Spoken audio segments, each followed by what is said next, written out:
Bismillahirrahmanirrahim. Untuk kalbu kita semua, mari kita bacakan Al-Fatihah. Ya, kenapa? Shiratal ladzina an'amta 'alaihim.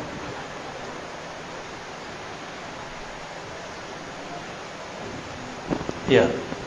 Ini ada whiteboardnya, ada spidolnya nggak? Ada. Ya udah, tahan dulu deh, nggak apa ya. Qalbu bahasa Arab artinya sesuatu yang berubah. Satu. Arti keduanya, qalbu adalah sesuatu yang elastis. Apa arti elastis? Lentur. Itu maknanya. Berubah-ubah, elastis. Apabila qalbu mengalami suatu kerinduan sekarang, bisa jadi nanti tidak, gitu. Maka mumpung sedang rindu, sampaikan lafaz-lafaz kerinduan, salawat kepada baginda Rasulullah sallallahu alaihi wasallam. Kadang sholat nggak khusyuk, di saat sholat khusyuk, sholat selama-lamanya, karena mungkin itu tidak terulang lagi seumur hidup.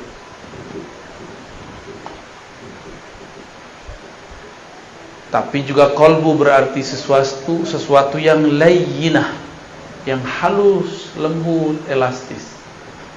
Apabila dia dibiarkan mengeras, dia menjadi tiada rasa, dia menjadi tidak peka, dia menjadi tidak bisa dirubah. Jadi ciri-ciri qalbu bermasalah, dia tidak bisa tersentuh oleh kalimah, tidak bisa merasakan getaran-getaran nama Allah. Itu namanya qalbu yang qasi, qaswah. Jadi qalbu kita ini kalau sudah keras, mirip kayak liver keras. Dia nggak bisa lagi menyaring, tidak bisa lagi menyaring cairan di tubuh kita. Apa yang terjadi? Penyakit batin akan masuk dan menjadi karakter. Maka hadirin hadirat yang dimuliakan Allah, qalbu ini sangat penting. Karena ia penting, Allah membahas tentang qalbu lebih dari 100 kali dalam Al-Quran. Lebih dari berapa? Kalau sholat cuma 55 kali atau 50-an Allah nyebut kata sholat. Ditambah dengan sholawat mungkin tambah. Tapi kata qalbu bisa berlipat-lipat kali lebih banyak daripada sholat. Artinya apa? Kalau kita sholat tanpa qalbu, sholatnya tidak bermakna. Zakat, infak, sedekah kalau digabung 80-an. Aqimus shalah wa atuz zakah, dua beriring-iringan sekitar 26, 27 atau 28 ya. Tergantung indeksnya, cara membaca indeksnya. Lebih sering qalbu, lebih sering qalbu. Qalbu masih 100-an. Ini baru cuma 28, 26. Apalagi haji umroh. Umroh cuma 2 kali dalam Al-Quran disebutkan. Lalu kenapa kita jadi agen umroh tidak menjadi agen qalbu? Atau umroh dengan qalbu? Belum ada ya. Bicara qalbu bukan bicara suci, sok suci. Justru bicara qalbu membicarakan bahwa kita ini bukan suci. Saya ngomong ini gak suci. Jadi jangan dibayangkan kalau udah ngomong qalbu kita ini jadi orang yang sangat bersih, sangat suci. Enggak. Semakin bicara qalbu, semakin sadar bahwa di qalbu ini ada kotoran. Kalau sudah mulai muncul kesadaran, maka kita tidak sempat membicarakan qalbu orang lain. Dari semua ayat itu, ada yang paling dahsyat. Allah mengatakan tentang karakter-karakter yang gampang kita pahami dari sifat-sifat manusia. Pertama, karakter orang yang beriman. Orang beriman itu karakternya satu saja. Idza dzukirallah wajilat qulubuhum. Disebut nama Allah, kalbunya bergetar. Coba sebut nama Allah, Bapak Ibu. Allah gitu. Ada getaran enggak? Hah? Kayaknya enggak ya. Berarti nyebutnya enggak pakai idza dzukira. Dzukira bahasa Arab. Itu beda dengan zakara. Dzukira itu artinya disebut. Kalau zakara menyebut. Beda ya? Itu artinya talqin. Talqin zikir itu menjadi penting. Harus ada guru yang menyebut di depan kita. Maka ketika ada yang menyebut itu, nama Allah disebut-sebut di hadapan orang beriman, lalu masuklah kalimah itu dalam kalbunya, dan kalbunya bergetar, wajilat. Kenapa disebut wajilat? Apa arti wajilat? Wajilat artinya bergetar karena takut, bergetar karena segan, bergetar karena merasakan dahsyatnya yang punya nama. Itu wajilat, bukan menjilat ya, beda ya. Wajilat. Al-wajlah yakni al-khauf.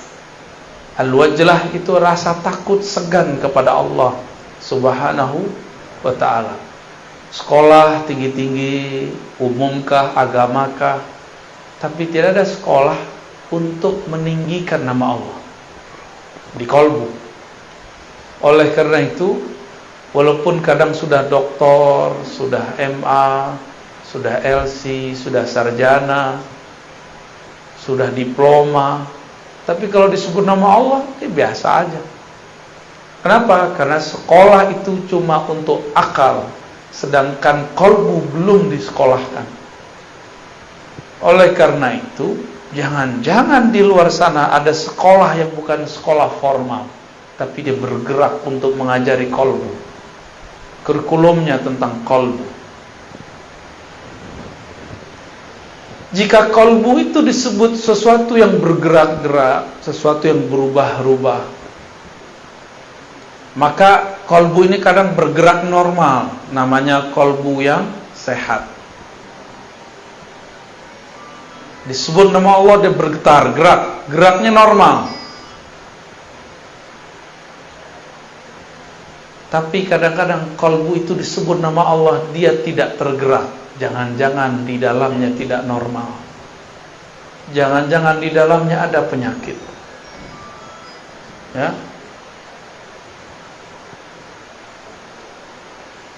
Dimatiin aja, Pak. Ya, dimatiin aja. Ya. Siap? Aman? Ya, fokus ya. Ini lagi ngomong kalbu, lagi genting ini ya. Kalbu itu bergerak cepat sekali, Pak. Bapak senang, saya sekarang bisa benci dalam sesaat. Bapak benci seseorang bisa senang dalam sesaat. Begitu cepat gerak di kalbu. Maka hati-hati bicara kalbu itu ya. Kalbu kalau sehat disebut nama Allah, dia bergetar.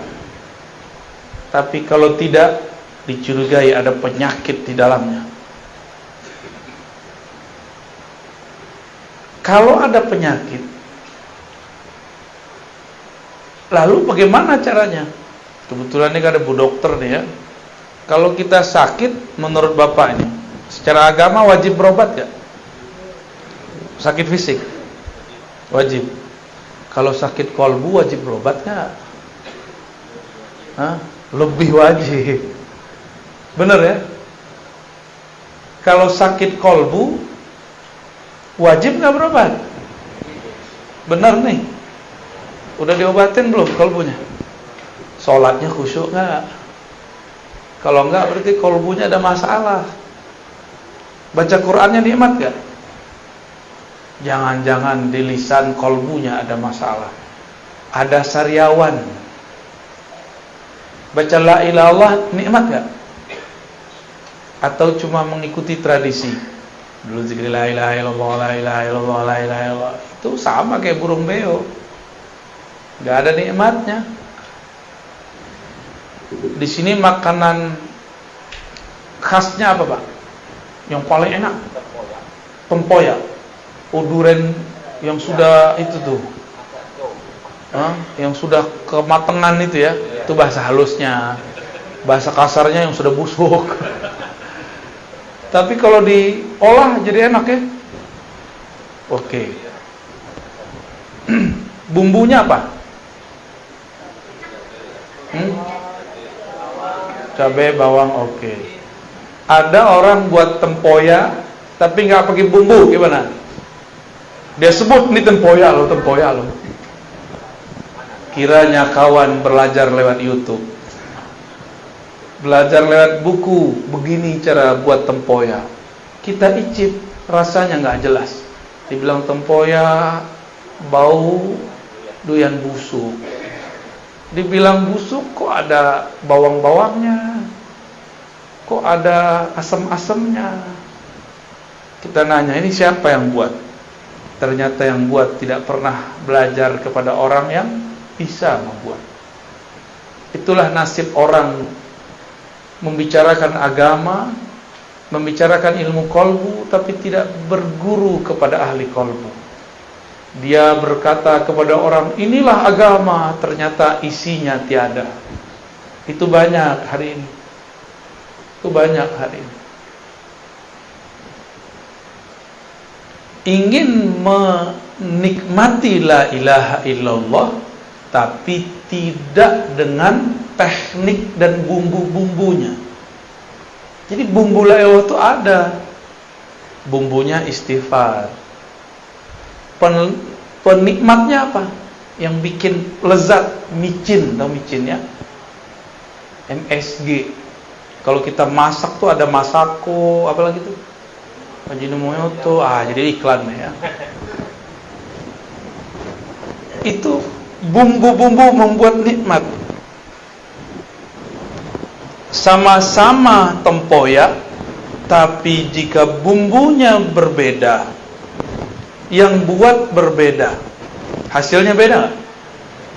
Oke, sekarang ada dua orang sama-sama pintar buat tempoyak, bumbunya sama, rasanya tetap beda?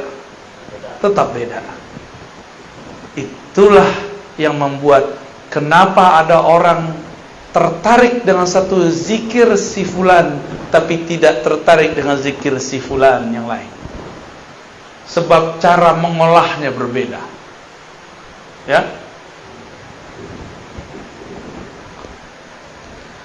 Kolbu ini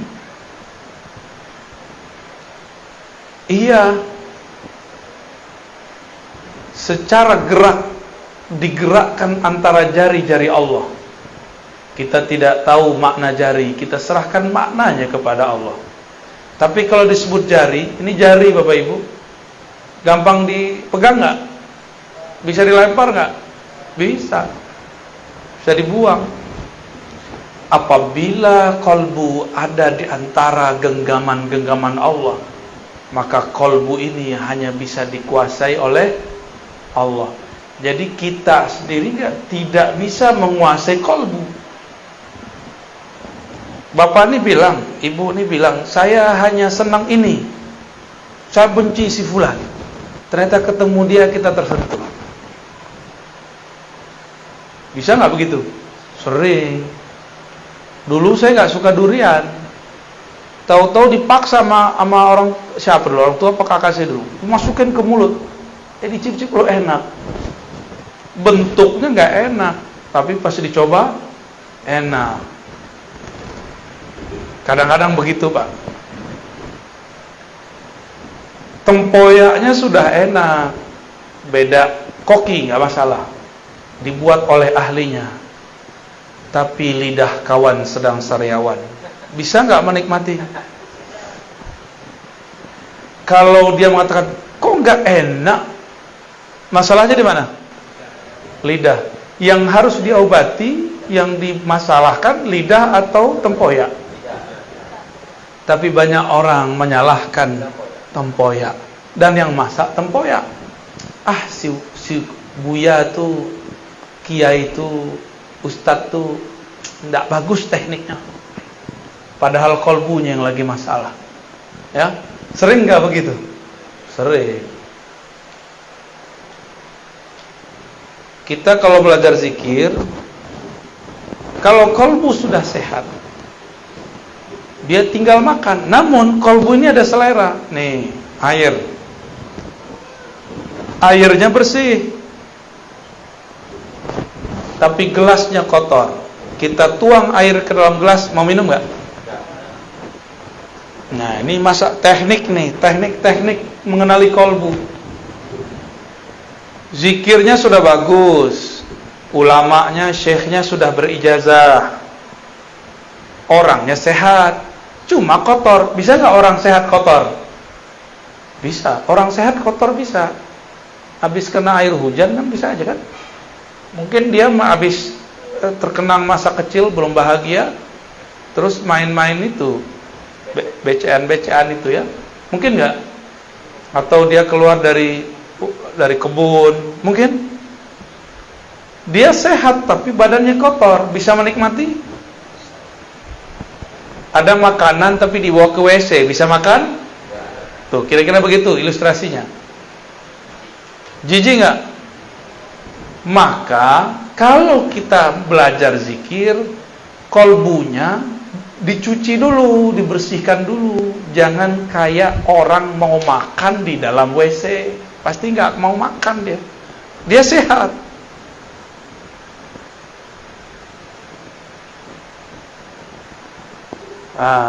Airnya bersih, orangnya udah sehat, kolbunya udah sehat, tempatnya sehat. Yang menghidangkan jorok gimana? Hilang selera, ya. Maka yang menghidangkan pun juga harus punya adab. Walaupun dia tidak sakit, cuma jorok. Coba kalau dia batuk, kira-kira, wah jangan-jangan corona nih, ya. Atau cara megangnya, dipegangnya begini, nih, start. Gimana kalau begini? Nah, maka seorang yang mengajar pun dia punya adab. Dia punya adab. Paham ilustrasi begini? Paham analog begini? Berarti kalau ingin memanjakan kolbu, maka yang memanjakan kolbu, yang punya kolbu, dan kolbunya semuanya harus seirama. Jangan diajarkan di WC, jangan diajarkan di tengah keramaian, kecuali orang-orang keramaian itu sudah satu frekuensi. Jadi kalau kita jadi guru, jangan senang dulu orang minta talqin, santai dulu, itu ujian, ya. Jangan senang dulu orang minta ilmu ini, minta ini. Tidak semua permintaan harus diberi. Tidak semua ilmu harus diceritakan. Tidak semua rahasia dapat dibuka. Banyak rahasia-rahasia yang harus disimpan. Namanya rahasia, kalau dibuka masih rahasia nggak? Kalau kita bagi-bagi permata di tepi jalan, dikira apa? Kaca. Betul ya? Dihargai nggak? Habis diambil mungkin dilempar. Sama, kalau orang obral talqin zikir, lama-lama dilempar, ditinggal. Itu kejadiannya. Zaman Nuh. Zaman kalau orang tidak memberikan penghargaan ke dalam kolbunya, itu yang terjadi. Maksud saya sederhana Bapak Ibu, kolbu ini spesial. Allah kalau ngajak ngobrol makhluknya, itu yang diajak ngobrol kolbunya. Allah apabila ingin menilai seseorang, yang dipandang kolbunya. Saya pakai baju begini nih, kan paling keren nih malam ini ya. Amin. Itu apakah kolbu saya paling keren? Belum tentu. Yang Allah pandang kolbu. Jika terbersit sedikit saja saya merasa lebih alim, Allah benci kepada saya. Karena Allah mengatakan, yang alim cuma aku, wahai Ar-Razi. Kenapa engkau pakai sifatku? Itu sifatku. Sifatmu adalah lahir sebagai orang bodoh. Akulah yang memberikan ilmu kepadamu.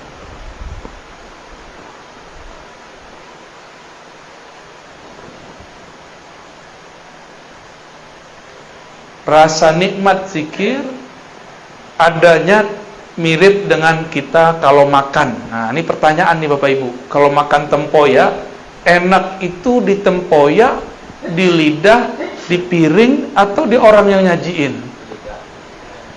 Di lidah. Oke, coba makan di WC.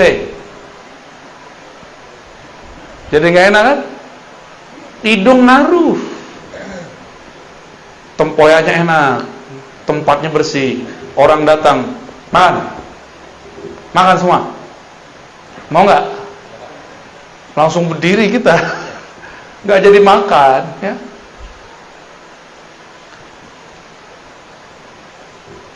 Maka semua ini perlu ada tekniknya. Qalbu di dalam Al-Quran ada qalbu mu'min, ada qalbu yang kedua, qalbu munafik. Saya setiap hari menuduh diri saya munafik, karena di hati lain, di pikiran lain. Cuma sudah terburu jadi doktor, dipanggil Buya, Tuan Guru, akhirnya terpaksa lah ngajar. Aslinya saya nggak berani ngomong ini. Kalau hitung-hitung diri itu nggak berani ngomong. Cuma pulang kembali, ilmu kan milik Allah, suci milik Allah. Jika Allah maha suci, kita berarti maha ternodai. Maka dengan itulah saya datang kepada Allah dan saya minta izin, ya Rabb, ana abdukal faqir al-muznib.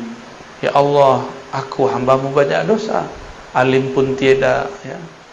Makom tinggi pun tidak, tapi orang husnuzan. Maka dengan ketinggianmu ya Allah, dengan kemuliaanmu ya Allah, aku menumpang. Di situ berharap Allah menyertakan kita dalam kemuliaannya, berharap Allah menyertakan kita dalam kealimannya, berharap Allah menyertakan kita dalam zikir-zikirnya. Itu sebenarnya kenapa wajib istighfar. Jadi secara ilmu fikih istighfar itu sunnah, tapi secara ilmu qalbu istighfar wajib. Kenapa wajib? Saya tadi nanya, bisa nggak Bapak Ibu makan piringnya kotor? Orang gila bisa, ya. Orang gila perpiring bagus nggak? Tapi kalau orang waras, miskin pun dia, kita hidangkan makanan yang enak, tapi piringnya kotor, tersinggung nggak deh? Tersinggung, kecuali ente majnun, ya. In kunta majnunan fala ba'sa bih, ya. Kolbu berpenyakit. Apa penyakit kolbu? Penyakit kolbu beda dengan penyakit badan. Kolbu itu penyakitnya dimulai dari penyakit iblis. Yang pertama kali punya penyakit adalah iblis, ya. Bapak Ibu, kita kan bukan iblis. Kenapa disamakan dengan iblis? Ada rahasianya. Ruh itu suci nggak? Allah tiupkan ruh. Allah Ahad. Ini Allah Ahad nih, meniupkan ruh. Ruh suci nggak? Suci, ya. Lalu Allah tiupkan lewat malaikat ruh kepada badan.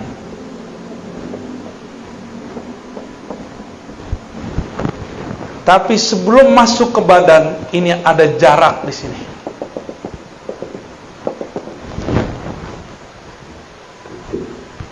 Di saat inilah kemudian di sini ada hijab-hijab.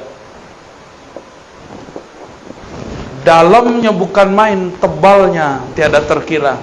Disinilah diuji ruh. Dia dicelupkan ke dalam syahwat. Ini syahwat namanya nih. Ini.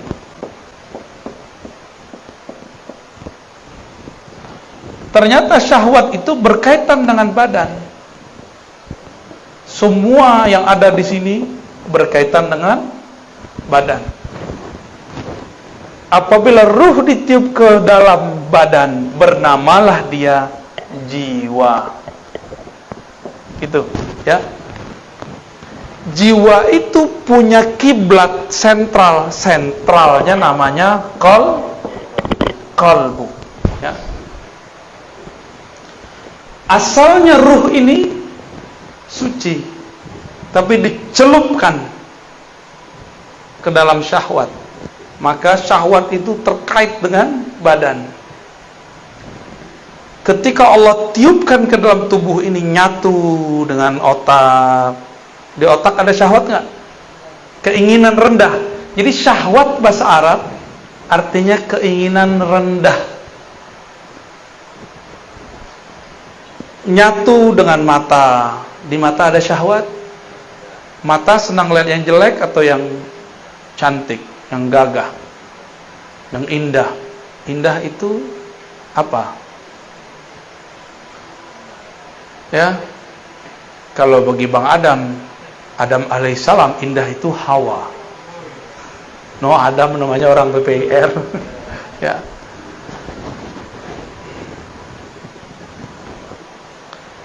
Mata itu diberikan syahwat. Dia senang melihat yang bening-bening, yang indah-indah, yang hijau-hijau.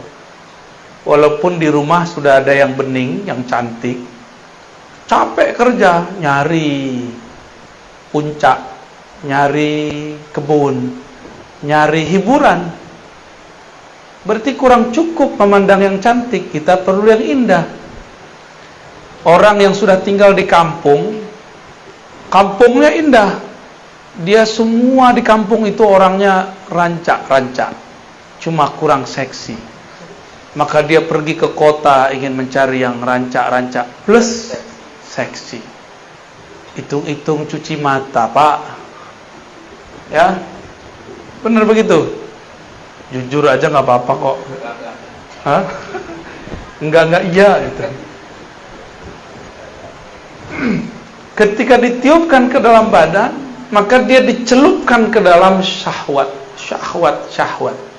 Sampai ke tangan suka megang, sampai ke perut suka makan, sampai ke kemaluan, sampai ke kaki, terus semuanya. Tidak ada kita yang selamat daripada kata syahwat, nggak ada. Mursyid, apalagi mursyid itu lebih besar ujian syahwatnya. Percaya nggak? Karena makannya paling enak. Kalau ada tamu datang ngasih makanan paling enak, ya enggak? Kalau ada fasilitas paling enak. Tapi si mursyid ujiannya paling berat. Paling berat ujiannya mursyid. Kalau mursyid dosanya lebih besar. Tapi kalau mursyidnya ahli ma'rifat, dia tahu cara pulang kepada Allah Subhanahu. Di situ si mursyid paham bahwa jadi mursyid bukan berarti jadi orang suci. Jadi mursyid berarti tahu cara mensucikan diri. Itu yang beda mursyid dengan bullshit. Beda-beda tipis.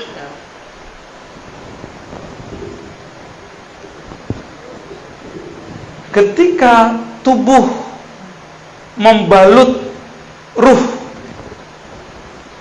maka tubuh punya energi nafsiyah atau jiwa yang membuat dia masih terhubung dengan ruh ini, itu qalbunya.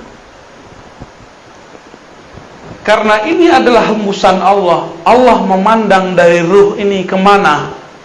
Dipandangnya kepada qalbu. Jadi dekat gak antara ruh dengan qalbu? Dekat sekali. Karena qalbu itu ada karena ruh. Jika Allah menurunkan ilmu lewat ini, itu namanya laduni. Tapi kalau Bapak Ibu belajar, si badan nih diajak belajar nih.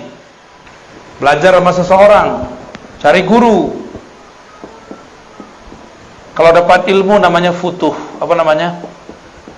Apa arti futuh? Terbuka.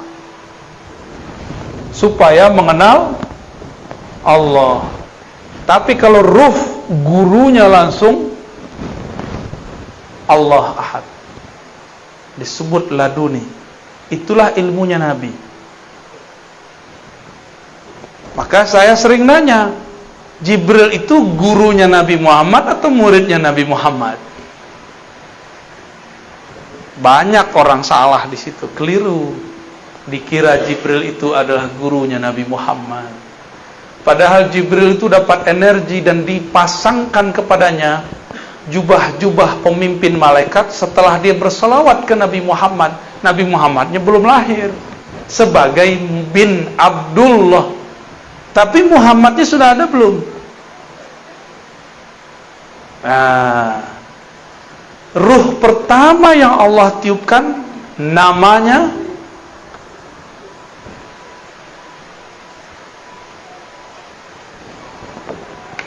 terima kasih. Ahad ini Allah Ahad ya. Qul huwallahu. Allah meniupkan wahyu ruh pertama. Hembusan pertama Allah itu namanya mirip-mirip Ahad tapi ditambah dikit mim. Ahmad. Jadi apa beda antara ruh pertama dengan Ahad? Mim.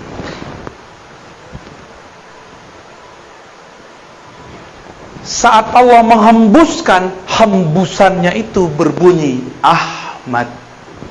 Bernama Ahmad. Pangkatnya disebut Ruhullah. Apa arti Ruhullah? Hembusan Allah. Coba menghembus Pak. Gitu. Hembusan kita enggak? Atau beda? Coba ambil misalnya plastik, kita pindah ke dalam enggak? Paham? Ini yang tidak dipahami oleh kelompok kebatinan yang kegeeran jadi Tuhan, jadi Allah. Paham? Ini ilmu awalnya benar. Di dalam diri kita ada hembusan Allah. Betul. Tapi hembusan bukan Allah. Ahmad laisa bi ahad. Ahmad itu ya Ahmad. Hembusan ya hembusan. Cuma kawan sudah GR jadi Allah. Zat aku, zat Allah. Sifat aku, sifat Allah. Namaku, nama Allah. Fi'ilku, fi'il Allah. Tapi kalau lapar makan nasi juga. Kalau lagi puyeng minta kawin, berarti belum. Masa Allah lapar, ya enggak? Masa Allah minta kawin? Kan dalam Allah ini tidak perlu sahibah. Sahibah itu artinya pasangan. Allah itu enggak perlu anak bini. Ini teguran keras nih bagi yang berzikir, berkalam, bermakrifat dengan makrifat iblis. Awalnya sudah benar bahwa di dalam diri kita ada tiupan Allah. Betul Bapak Ibu, tapi di dalam diri kita bukan Ahmad. Di dalam diri kita adalah pecahan-pecahannya, percikan-percikannya. Ahmad ini tiupannya. Allah pandang Ahmad, maka memancarlah dari Ahmad itu cahaya. Memancar cahaya. Cahaya itu bahasa Arabnya nur. Apa? Nurnya bernama Muhammad. Gitu ya. Berarti nur beda nggak dengan ruh? Ahmad itu pangkatnya apa tadi? Ruhullah. Ini kalau nggak nyatet hilang. Catat. Kalau punya catatan.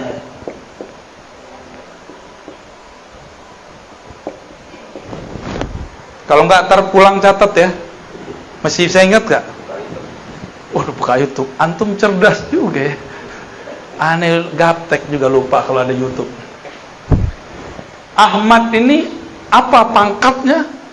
Ruh, dan dia satu. Dari ruh inilah kemudian menyebar nur. Nur ini kemudian kita sebut Nur Muhammad. Dari ruh itulah kemudian terpercik hembusan-hembusan kecil, itulah jadinya kita. Maka kita ini bersumber dari Ahmad.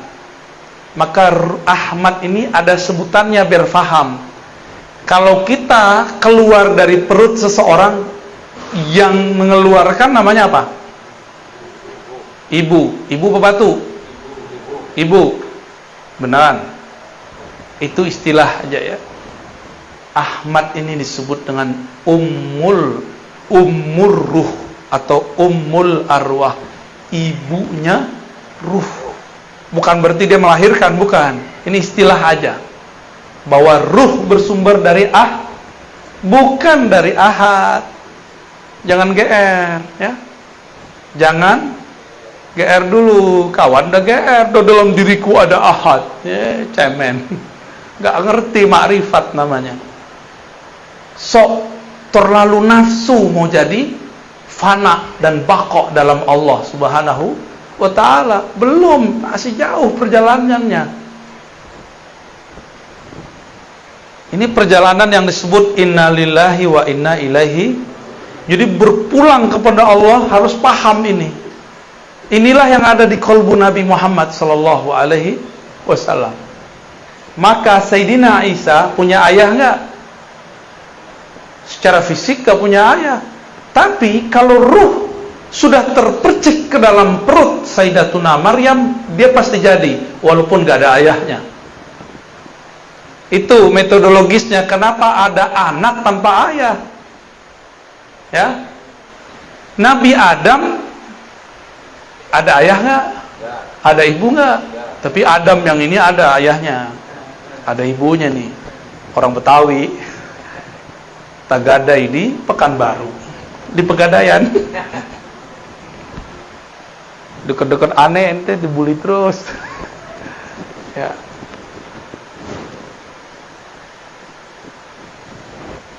Percikan ruh Ahmad itu yang intinya setelah Allah genggam beberapa bagian tanah, lalu Allah pindahkan salah satu bagian daripada inti Ahmad yang disebut Nur Muhammad kepada tanah tadi. Jadilah dia Adam. Apa yang dibaca dalam itu? Kun. Ya, itulah kenapa ada orang muncul di dunia tanpa ayah, tanpa ibu. Itu sejarahnya. Secara metodologinya begitu. Yang penting Sang Ahmad memercikkan salah satu hembusan darinya, maka terjadilah semuanya. Paham ya? Paham gak? Dari Nur Muhammad ini tubuh kita ada, kolbu kita zahir. Dari ruh Ahmad itu, ruh kita sekarang bisa mendengar, bisa melihat, membuat bapak ibu mau mengejar suatu pengetahuan meskipun jaraknya jauh. Itu karena si ruh ini. Kalau nggak ada ruh ini, nggak mungkin bapak mau hadir. Jarak jauh, udah jam segini, jam berapa nih? 10:30. Karena ruh ini nggak ada harinya dia. Hari dia cuma satu. Aku tambah kenal Allah, titik bagi dia itu. Mau jauh, mau dekat, mau tidur, nggak tidur, bagi dia yang penting dia kenal Allah Subhanahu wa ta'ala. Bagi ruh itu malam adalah tidak kenal Allah. Bagi ruh itu siang adalah saat mengenal Allah Subhanahu wa ta'ala. Nah ini dia. Barulah kita terpancar dari sini semua. Oleh karena itu tadi Sayyiduna Isa, dia mengenal ibu hakikinya bukan Sayyidatuna Maryam. Ibu hakikinya siapa? Ahmad. Maka dia mengatakan, aku mengabarkan kepada kalian mubasyirun.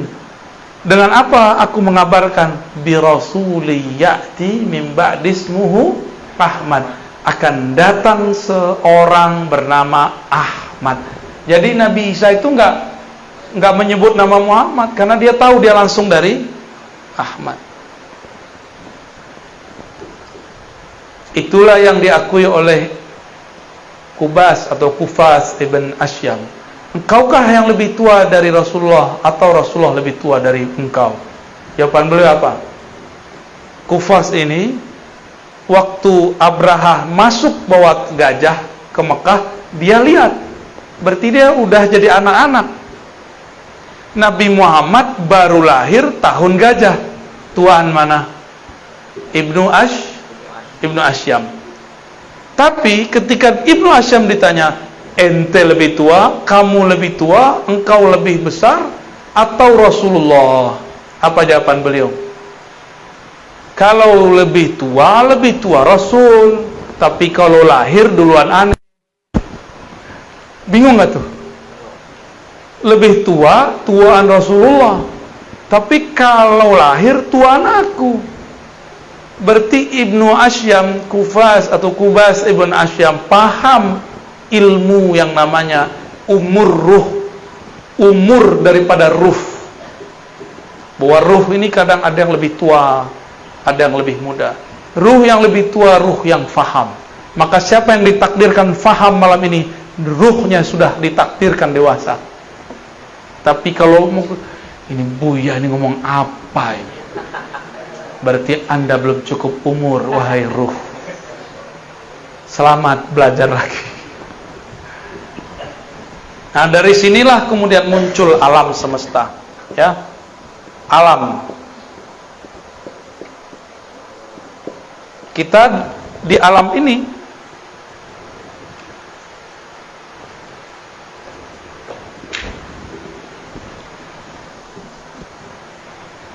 tapi sebelum sampai ke alam Nur Muhammad ini kan ada pancaran nurnya ya. Berapa banyak pancaran itu? Jumlahnya ada sekitar 124.000. Jadi pancarannya 1, 2, 3, 4. Jadi kalau dihitung 124.000. Ini di alam nur loh ya. Ini di alam nur. Ketika nur itu ditiupkan bersama ruh. Jadi nur itu adalah wadahnya ruh. Ruh itu dibawa. Nah, kalau kita tiup udara kita ruh. Balonnya itu nur. Paham? Ya. Kalau balonnya warna merah, kelihatan hebusannya warna merah. Kalau dia warna hitam, dikira orang warna hitam. Kayak gitu aja modelnya. Apabila 124.000 ini dia muncul di dunia, dia menjadi nabi atau wali. Oleh karenanya jumlah nabi berapa? 25 itu yang ditulis di Quran, yang wajib diketahui. Berapa jumlahnya? Itulah sejarah. Jadi apa yang terjadi di dunia sekarang bukanlah kejadian yang terjadi semata-mata kebetulan. Dia semuanya mengulang yang terjadi di sana. Kalau ruh kita dulu itu, jadi ketika ini ruh terpancar, maka dia berkeliling. Jadi tadi nur ini berkeliling ini. Mirip dengan tawafnya manusia tawaf di Ka'bah. Ini Ka'bah nih, ya. Anggap aja ini benar ya. Kita tawaf ke kiri apa ke kanan? Berapa kali? Berapa kali? 7 kali. Ka'bahnya fisik itu dia di Mekah. Ka'bahnya jiwa adalah kolbu. Ka'bahnya kolbu adalah fuad. Ka'bahnya fuad bernama lub. Ka'bahnya lub bernama sir.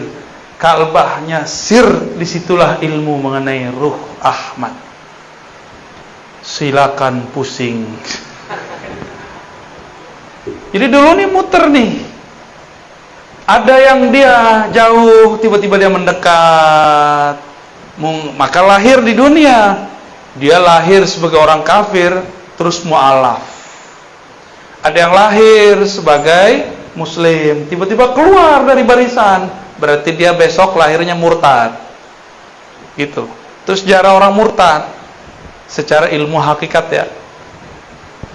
Orang-orang yang di sini yang dekat, yang bisa menyentuh Ka'bah rohani yang bernama Ahmad. Ini Ahmad namanya. Ya. Jika nur kita, ruh kita dulu sempat memeluk, mencium Ka'bah bernama Ahmad, maka lahir dua aja, jadi habaib atau jadi ulama. Udah aja, Ustaz, saya bukan habib, bukan ulama. Terus gimana? Emang antum bisa protes? Kok nggak lahir sebagai habib? Bisa nggak? Kan nggak bisa. Kenapa saya bisa ngerti baca kitab, antum nggak bisa ngerti? Ya itulah takdir, bro. Itulah takdirmu, nak. Enggak juga begitu ya. Itu ngulang-ngulang aja. Yang sudah haji umrah, kalau kita tambah dekat ke Ka'bah, muternya tambah cepat atau tambah lama? Jadi orang yang muter di sini, dia baru separuh, kita udah selesai 7. Ya. Kalau kita di situ, semakin mendekat kepada sumbernya, semakin cepat, semakin asik. Lelah pun tiada terasa. Jadi ini perputarannya panjang nih, lama.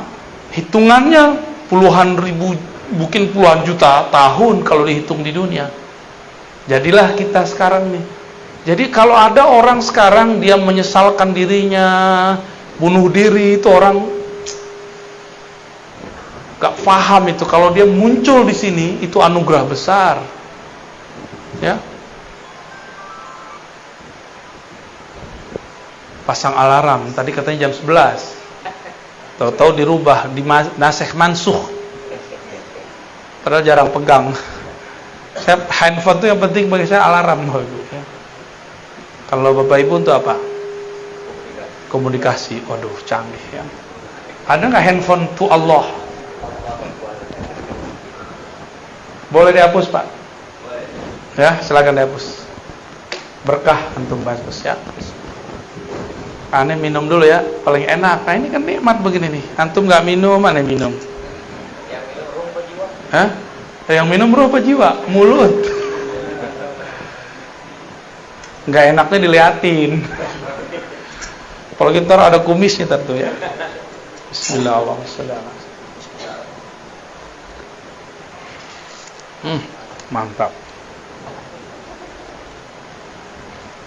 Yang begini nggak ada di Jakarta nih. Kayaknya harus dibungkus banyak. Nggak suruh datang lagi. Yang buat abang aneh.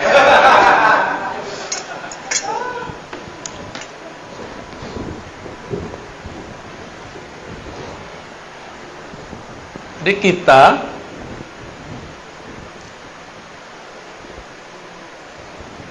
yang ada ini, kalau ada nur Muhammad yang asli di dalam, bukan bayangan nur, bukan pantulan nur, pasti mencari ilmu tentang ini. Maka saya berhusnuzon yang hadir ini di dalamnya ada percikan nur itu. Amin. Alhamdulillah. Apa kata Nabi? Allahumma ja'alni nura. Ya Allah, jadikan aku adalah nur. Padahal beliau memang sudah nur. Ibu Rasulullah mengatakan, ketika engkau lahir, hai Muhammad, aku melihat nur. Jadi Nabi Muhammad lahir, mohon maaf nih Bu Dokter, percaya apa enggak ya? Waktu lahir, Aminah tidak melihat darah, yang dia lihat cahaya. Ada nggak makhluk begitu? Ya ada. Maka saya sering nanya nih, Nabi Muhammad nama Nabi Isa. Nabi Muhammad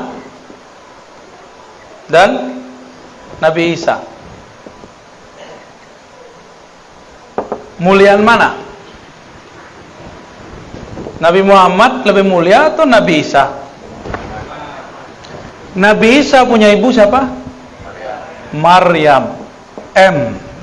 Nabi Muhammad punya ibu namanya Aminah. Nabi Isa dimanjakan ibunya karena ibunya mengandung Nabi Isa. Gimana cara Allah memanjakannya? Ini mohon maaf nih Pak Pamir Halim, kalau Bu Dokter dulu lagi ngidam dicariin nggak? Cariin ya. Hujan aja dicariin. Di ujung negeri aja dicariin. Maryam, Sayyidatuna Maryam lagi ngidam. Ngidam buah apel, ngidam buah anggur. Suami nggak punya. Yang tanggung jawab siapa? Maka Allah utuslah Jibril. Jibril, ambil buah-buah surga terbaik, berikan kepada kekasihku Maryam. Dia sedang mengandung kekasihku Isa. Maka ketika Sayyiduna Zakaria masuk ke mihrab, ke kamarnya Maryam, dia heran. Belum hamil tuh, belum hamil. Apalagi setelah hamil. Belum hamil, dia mau apa dikasih, disiapin biar rahimnya bersih, biar rahimnya tercipta, terbuat, tersusun dari nutrisi-nutrisi surga. Ditanya sama Nabi Zakaria, "Anna laki hadza?" Wahai anakku, kira-kira begitu, anak ponakan maksudnya ya. Dari mana engkau memperoleh buah-buah ini? Apa jawabannya? Dari sisi Allah Subhanahu wa ta'ala. Maksudnya dari sorga. Jika Sayyidatuna Maryam dimanjakan Allah, disiapkan untuk mengemban, untuk menyimpan di perutnya Nabi Isa, apalagi setelah hamil. Kira-kira Allah mungkin nggak memperlakukan lebih sempurna kepada Aminah? Mungkin itu wajib. Kalau versi saya wajib. Muliaan Nabi Isa atau Nabi Muhammad? Beneran? Ya. Kalau Nabi Isa dipersiapkan ibunya dengan makanan-makanan surga, kira-kira Aminah gimana? Lebih dahsyat lagi. Lebih dahsyat lagi. Itu maksud saya. Cuma riwayat-riwayatnya memang banyak yang kemudian tidak terekap dalam kitab-kitab hadis. Hanya direkap oleh sebagian ulama sirah nabawiyah. Tapi lumayan itu membantu. Malam pertama Maryam Aminah hamil, langsung didatangi oleh Sayyidina Jibril. Apa kata Jibril? Wahai Aminah, yang engkau kandung itu bukan Isa, Nabi Bani Israel, bukan Musa, bukan Ismail. Yang engkau kandung itu adalah Muhammad, Sayyidul Alamin, Sayyidul Anbiya wal Mursalin, penghulu alam semesta, penghulu para nabi, penghulu para rasul. Berarti Aminah sebelum Nabi lahir udah percaya belum? Jadi yang pertama beriman itu dengan kenabian kerasulan Nabi Muhammad itu adalah Aminah, bukan Khadijah, bukan Abu Thalib, bukan Abu Bakar, bukan. Yang pertama siapa? Aminah. Cuma ada orang kurang ngajar hari ini ya. Mereka bilang apa? Orang tua Nabi masuk berdasarkan beberapa hadis-hadis yang bisa dikritisi pemahamannya. Oke. Nabi Isa dipersiapkan tubuhnya oleh Allah masuk ke dalam rahim yang mana pemilik rahimnya Maryam memakan buah-buah surga. Itulah sebabnya Nabi Isa tubuhnya kuat. Hanya Nabi Isa yang diizinkan Allah nanti bunuh Dajjal. Kenapa dia doang yang kuat? Tapi di atas dia ada Mahdi. Al-Mahdi itu pewaris langsung Nabi Muhammad. Jadi nanti Nabi Isa kalau lihat Mahdi yang kelihatan sama dia Nabi Muhammad. Sirnya itu, wah ini Nabi Muhammad nih. Tapi kok mukanya beda dikit ya? Cuma dilihat nasabnya, oh masih nasab Nabi Muhammad. Terlihat nama dia itu Nur Ahmad, Nur Muhammad Sallallahu Alaihi Wasallam. Itulah rahasianya kenapa saya tulis Muhammad di atas, Isanya di bawah. Al-Mahdi itu nanti pewaris, ditaruh pewaris itu keadaan di kiri aja ya. Mahdi, Al-Mahdi. Walaupun dia bukan seorang nabi, tapi dia mewarisi nabi, pemimpin para nabi. Gimana kira-kira? Makanya Nabi Isa tetap jadi makmum. Nabi Muhammad udah nggak kelihatan, Al-Mahdinya ada. Nanti yang jadi makmum tetap Nabi Isa, yang jadi imam tetap Al-Mahdi, karena dia pewaris mutlak Nabi Muhammad Sallallahu Alaihi Wasallam. Pewaris mutlak. Jika Nabi Muhammad ada pewarisnya Al-Mahdi, Nabi tadi ada berapa jumlahnya? 124 ribu. Di akhir zaman inilah yang akan berjuang, namanya wali. Jumlahnya berapa? Yang besar-besar 124 ribu, selebihnya pasukan tim hore. Lumayan tim hore ya. Jangan dibayangkan 104 ribu itu doktor, belum tentu. Ada yang doktor, ada yang enggak. Jangan dibayangkan itu mursyid, belum tentu. Ada yang mursyid, ada yang tidak. Jadi jangan kecil hati dulu. Siapa tahu di antara kita ini ada yang pewaris 124 ribu. Apa kata Nabi? Al-ulama warasatul anbiya. Ulama-ulama itu mengenal Allah, karena itulah mereka dianggap pewaris nabi-nabi yang kenal Allah. Jadi yang diwarisi bukan gelar doktor. Nabi bisa baca kitab kuning nggak? Kitab kuning belum ada di zaman Nabi. Belum ada kan? Belum apa udah ada? Kalau udah ada, berarti bukan Nabi Muhammad tuh. Jadi siapa yang bisa baca kitab kuning di sini? Jangan GR dulu. Antum belum tentu pewaris Nabi Muhammad. Nabi Muhammad itu ummi. Tapi ummi itu ada maknanya, yang bersifat induk. Kalau secara harfiah ummi bisa berarti tidak bisa tulis baca, ya. Tapi secara arti lain apa? Induk, sumber. Jadi kalau saya punya terjemahan lain, An-Nabi Al-Ummi, Nabi yang merupakan induk semua nabi-nabi. Karena beliaulah Nabi 124 ribu ada. Al-Mahdi pewaris Nabi Muhammad. Isa pasti ada pewarisnya.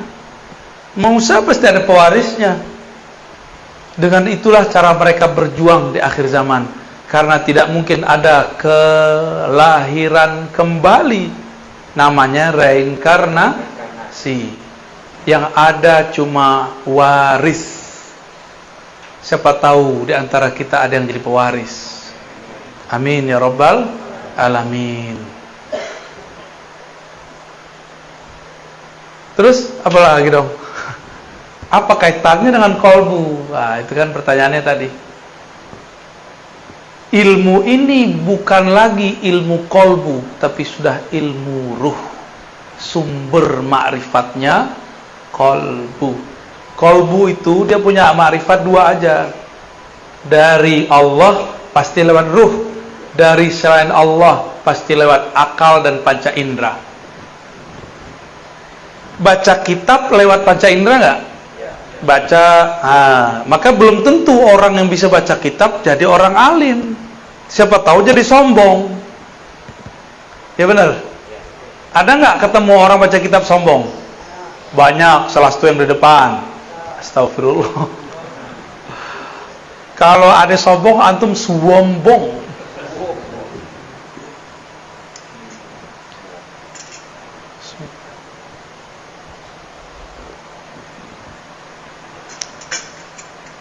Ada yang iri nggak? Kalau iri berarti kalbunya berpenyakit. Cuma ada yang nafsu jadi wali. Jadi wali itu adalah poros poin yang Allah tatap di bumi. Jika dulu Nabi adalah qulubul alamin, jantungnya, kolbunya alam, meninggal para nabi. Nabi-nabi sudah wafat belum? Wafat. Benar, fisiknya. Terus ilmunya dipindahin ke siapa? Dipindahin ke wali. Selama masih ada wali di muka bumi, Allah masih menatap.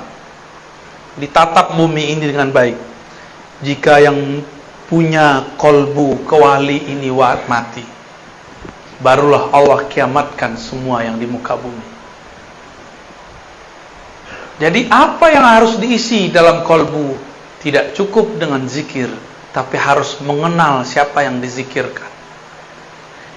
Maka orang yang kenal siapa yang dia zikirkan, sekali dia sebut namanya, itu sama dengan 70.000 kali orang tidak mengenal namanya berzikir. Makanya wali-wali itu santai, udah gak banyak suluk dia. Tapi kan kita belum sepaham, belum setingkat mereka. Ya udah kita suluk aja dulu, ya, riyadhah aja dulu, zikir aja dulu. Siapa tahu nanti diangkat Allah. Tapi teman-teman sahabat yang makan Allah, kalau cuma mengandalkan zikir, saya udah berkali-kali katakan, iblis dulu pangkatnya Azazil telah berzikir 80.000 tahun di surga. Jadi wali enggak? Enggak. Kasyaf? Enggak. Dia bisa melihat surga, tapi dia tidak bisa menatap aras. Nabi Adam baru dicipta, masih bau ingus, anak ingusan, baru kemarin sore masuk surga. Tapi di dalam kalbu Nabi Adam ada nur Muhammad. Maka nur itu, kalau ada nur bisa lihat sesuatu enggak? Nah, inilah yang disebut nur. Orang kalau ada nur di kalbunya, dia bisa menatap ada objek kebenaran dimanapun ada. Iblis 80.000 tahun berzikir, tapi zikirnya zikir zulmaniyah. Dia zikir kalbunya belum dibersihkan. Dia zikir sombongnya dibiarkan. Dia zikir merasa sok sucinya terus dirawat. Apa yang terjadi? Tambah zikir, tambah sombong. Tambah ilmu, tambah songong. Kalau sudah sombong, lalu ada orang selain dia diberikan posisi yang tinggi, iri nggak? Maka kalau orang kerja di kantor, dia lihat temannya naik pangkat, dia nggak naik. Temannya dapat jabatan, dia tidak. Dia ngomong apa? Saya kan lebih banyak kerja di kantor ini, kenapa bukan saya? Dia akan ngomong, pinteran aku kali, kenapa dia yang naik? Begitulah terus. Berarti di dalamnya bukan nur Muhammad, tapi nar Azazil. Dua aja manusia itu, kolbunya nur Muhammad atau kolbunya nar Azazil. Azazil siapa tadi? Nama kecil dari iblis.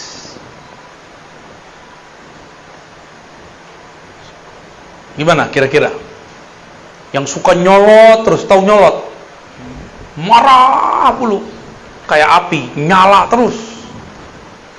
Itu nar di dalamnya. Ya. Maka kalau kajian nama yang punya nar Azazil, panas kepala kita. Tapi kalau ngaji dengan yang punya nur Muhammad, kepala boleh panas, tapi kolbu, ruh girang. Ada getaran-getaran indah di dalam. Getaran-getaran kerinduan kepada Allah Subhanahu wa ta'ala. Wali itu kolbunya alam, kolbunya wali tatapannya Allah. Ruhnya wali adalah percikan dari hembusan-hembusannya Allah. Maka jika si wali ini punya kolbu, dia kenal siapa yang dia sebut. Sama seperti yang dikatakan dalam hadis. Ini penutup kajian kita. Apa kata Nabi? Tidurnya orang yang alim lebih bagus, lebih afdol daripada ibadahnya orang yang jahil. Ada orang alim, arif, main-main aja. Tapi dia kenal siapa yang mencipta alam. Kenal itu dimulai dari kenal nama. Semakin banyak nama yang dikenal, semakin tinggi ma'rifat. Kalau cuma nama alif lam lam ha, itu baru satu ma'rifat. Allah. Harus kenal lagi Ar-Rahman.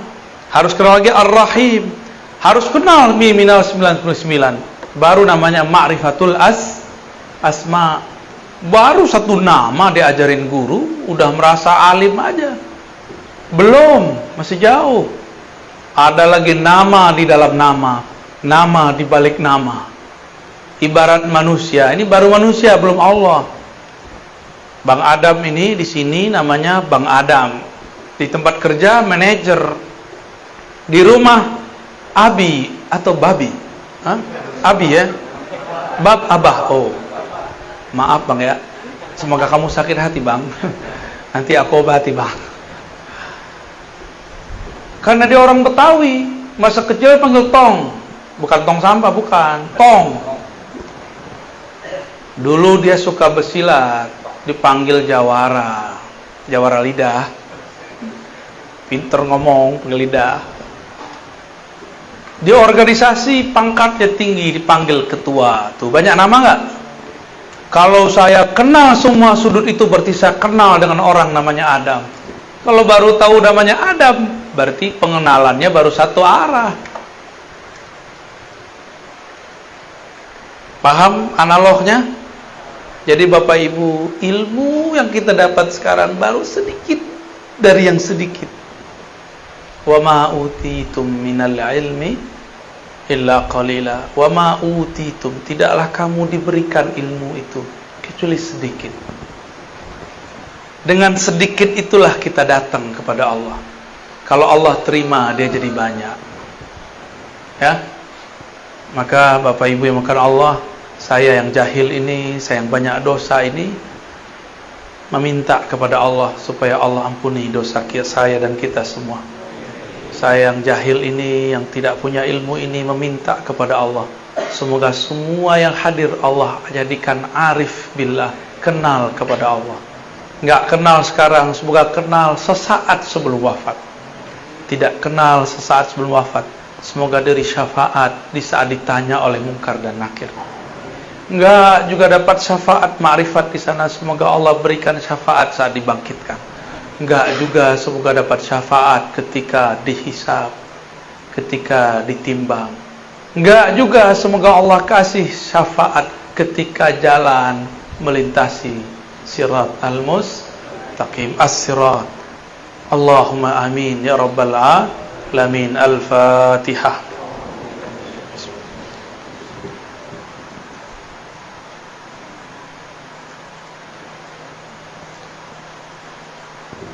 Waladhdallin. Amin. Allahumma sholli ala sayyidina. Gimana? Udah? Cukup ya? Loh, ada tanya jawabnya? Ya udah setengah jam ya? Oke. Loh, antum ya? Nanyanya pakai adab ya. Kalau enggak saya enggak jawab. Yang nguji-nguji keluar. Serius. Saya ngomong cash kontan. Nguji-nguji keluar. Atau atum dikeluarkan dari nur. Jangan takut gitu dong. Itu canda itu. Mana ada orang yang datang jam segini nguji-nguji ya.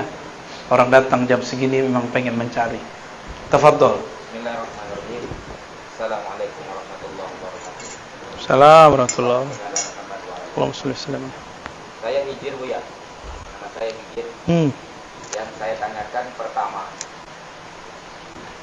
kenapa Allah tunjuk manusia sebagai khalifah di muka bumi?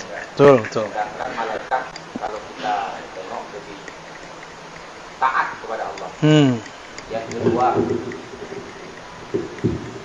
kedua itu masalah ruh. Ketika ruh meninggalkan jiwa, ketika ruh ini berangkat menghadap Allah, apakah ruh itu nanti masih bersedih melihat yang ditinggalkan. Contoh, misal suami meninggal, ruhnya apakah nanti melihat anak istrinya, apakah dia masih bersedih melihat yang ditinggal? Kemudian yang ketiga, borongnya Ibu ya. Cukup, 2 dulu, nggak bisa jawab ntar aneh. Bukan monyet, air, tanah, semuanya nolak. Semuanya nolak. Mereka mengatakan, ya Allah, kami tidak mengerti. Kami tidak punya ilmu, ya Allah. Bahkan kepada malaikat. Tapi malaikat masih ngerasa beberapa kali sok pinter gitu. Tapi soknya malaikat itu bukan sok. Soknya malaikat itu apa adanya. Dia memang begitu orangnya, SOP. Malaikat tuh nggak ada namanya basa-basi. Saya mah nggak bisa bahasa Arab, Ustaz. Padahal baca kitabnya jago. Bisa bahasa Inggris Kak? Bisa dikit-dikit, padahal keren. Ya, orang kita kan gitu. Kalau di Barat nggak begitu, mirip-mirip begitulah. Bilang iya, iya, tidak, bisa, tidak bisa. Malaikat begitu. Dalam Al-Baqarah ayat 30, 31, 32, 33 terus sampai setelahnya terjadi dialog. Kalau faham ini, faham rahasianya. Orang banyak baca ayat ini tapi tidak faham rahasianya. Jadi ada dialog antara Allah dan malaikat di alam malakut sana. Alam malakut. Nah, ini boleh dihapus lagi nih. Ini tertunjukin ada strata alam. Boleh dihapus. Ngantuk nggak Pak? Serius? Ntar jadi tukang hapus di surga ya. Nah, hapus whiteboard. Jadi asisten kita ntar. Amin. GR aja masih masuk surga. Amin.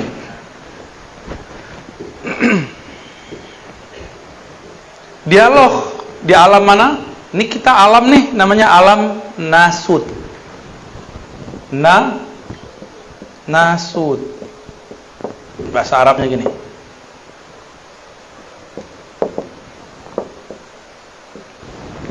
Nasud, nas, manusia. Disebut juga dengan alam nyata. Ini alam ini nih, alam kita. Coba dipegang mukanya, ada nggak? Ayo pegang lagi yang pasti dong. Benar. Itu alam apa tuh? Alam nyata. Bahasa ininya? Nasud. Di atas alam ini, nah, ini ada alam kepalsuan di sini. Ada alam namanya malakut. Malakut kata malak berarti malaikat. Alam malaikat, malaikat. Ini alamnya. Allah berbicara kepada yang di alam malakut.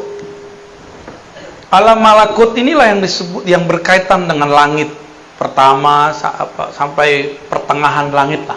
Ya, langit keempat kah, 5 kah itu ya. Apa kata Allah? Wahai para malaikat, aku mengumumkan akan memilih di muka bumi seorang khalifah dalam kurung dari manusia.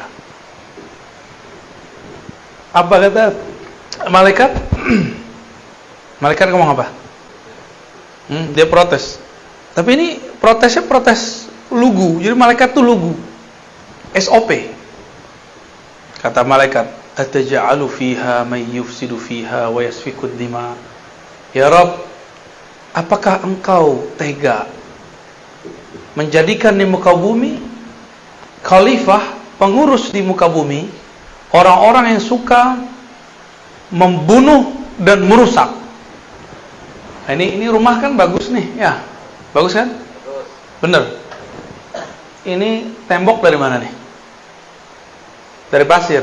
Pasirnya dari mana? Dari sungai atau dari gunung? Gunungnya diuruk pindahin ke sini.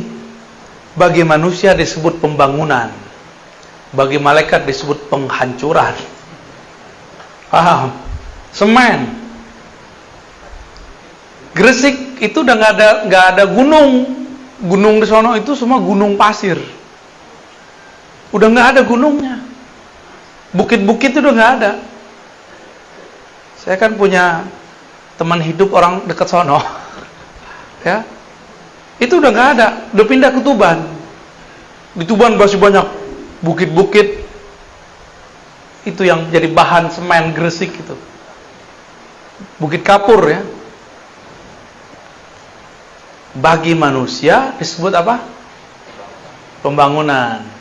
Tapi bagi malaikat disebut perusakan.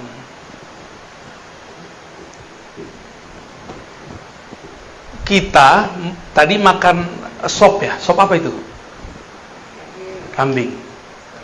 Langsung makan kambingnya atau disembelih dulu? Hah? Ini ada orang pintar ngomong di samping saya soalnya nih. Mana ini orang nih? Oh, lagi tidur kali ya. Jadi dia bilang nggak boleh makan kambing, bahaya. Yang boleh makan daging kambing. Kalau makan kambing mau jadinya gawat ya.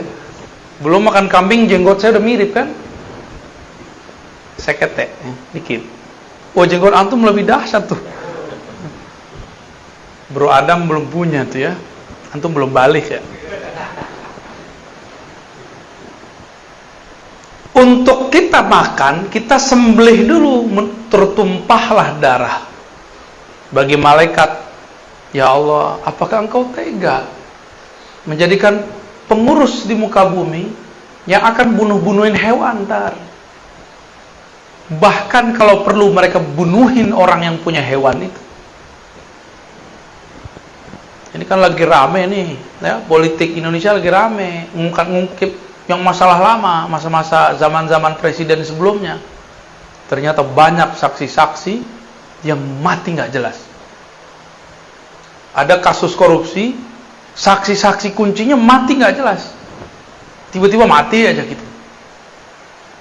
Jadi kalau perlu, manusia itu untuk bertahan hidup, nggak hanya nyembelih kambing.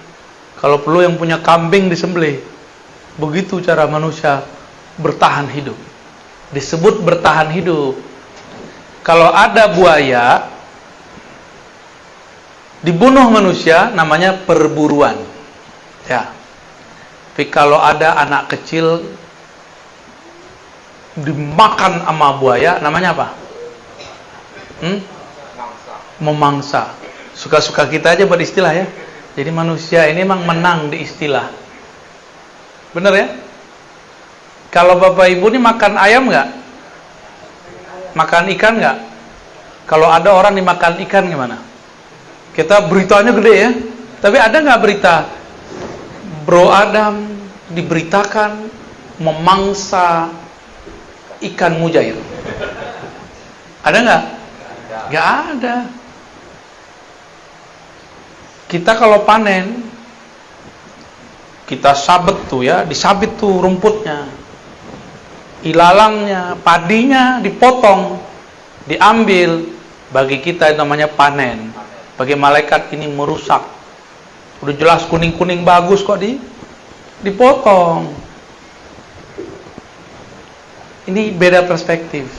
Lalu malaikat ngomong. Apa kata malaikat?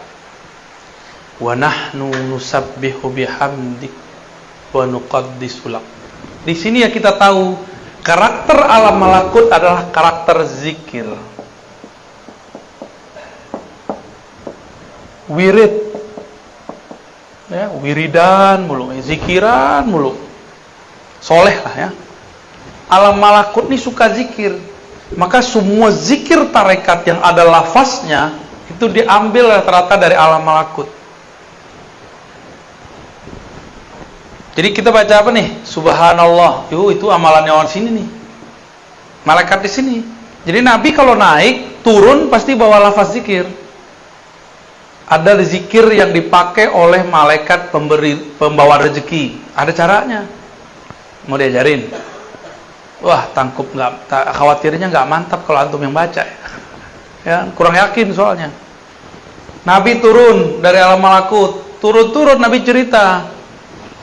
Ada malaikat fulan, namanya zikirnya adalah subhanallah bihamdi subhanallah azim, subhanallah subhanadzil izzati wal jabarut. Ada lagi zikirnya pakai takbir Allahu akbar kabira, subhanallah bukratan wa asila, macam-macam. Itu Nabi pas turun diramulah menjadi amalan sholat. Kata malaikat ini nggak makan, nggak minum, nggak bosan. Jadi malaikat tuh mirip kayak anak kecil yang gigih. Ada punya anak kan? Dia kalau pengen, misalnya pengen apa misalnya? Pengen jajan coklat. Dia zikir coklat. Umi coklat, Abi coklat. Sejam juga bisa dibaca tuh. Nah, itu karakter malakut itu. Diulang dan gak pernah bosan. La yamal, tidak pernah bosan. Maka kalau ada di antara kita rajin zikir 5.000, 11.000, 70.000, berarti karakter malaikatnya sudah muncul. Tapi biasanya karakter malaikatnya adalah songong-songong dikit, hati-hati. Apa kata dia? Ya Allah, kenapa bukan kami? Kami kan ahli zikir. Kami sudah puluhan juta tahun berzikir. Itu wa nahnu nusabbihu bihamdik wa nuqaddisu lak. Apa kata Allah? Betul kalian banyak zikir, tapi aku punya sir rahasia. Inni a'lamu ma la ta'lamun.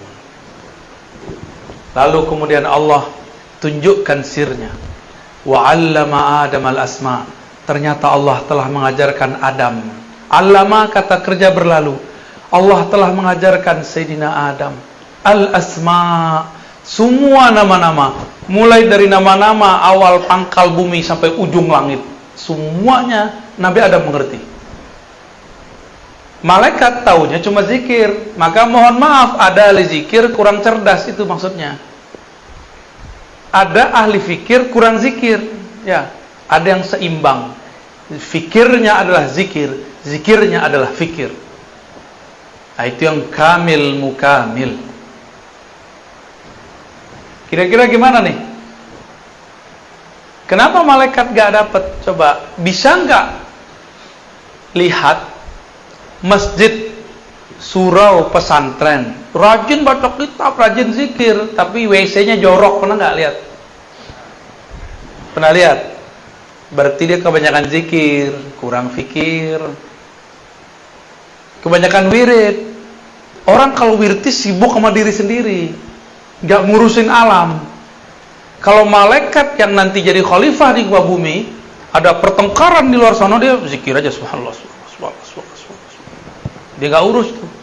Tapi kalau manusia ada orang tengkar, dia islah. Gitu. Kalau malaikat ada orang misalnya nebang pohon, langsung dihajar. Tapi kalau manusia ditanya dulu, kenapa mau nebang pohon? Oh, mau buat rumah, di sini. Kalau ada di transaksinya, beda caranya. Malaikat-malaikat ini rajin secara ritual. Maka orang soleh secara ritual belum tentu dapat memimpin gerakan-gerakan sosial. Adam itu diajar Allah nama. Ini masalahnya, ini nama penyelesaiannya. Ini kekurangannya, ini nama untuk menyempurnakannya. Nabi Adam. Jadi Nabi Adam itu yang pertama diajar oleh Allah. Itulah sebabnya kenapa manusia yang dijadikan khalifah. Jadi paham? Ya. Terus yang kedua tadi apa? Kayaknya pertanyaannya antum dong, udah habis waktu ini. Yang kedua apa tadi? Meninggal. Mau coba mati dulu biar ngerasain. Gak usah jauh-jauh. Nih, coba lihat.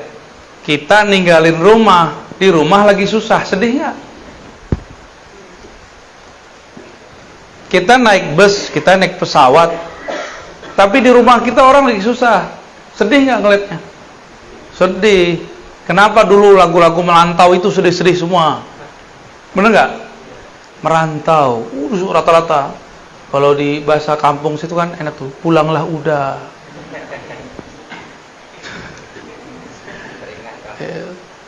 Saya nggak hafal tuh, karena dulu zaman-zaman itu mengharamkan lagu. Jadi sampai sekarang nggak bisa nyanyi, cuma bisa mendengarkan. Kalau sholawat tuh kalau nggak ngeliat teks saya nggak bisa nyanyi. Ya, kalau saya lihat teks baru bisa ngikutin tuh tadi para penasyid kita tuh.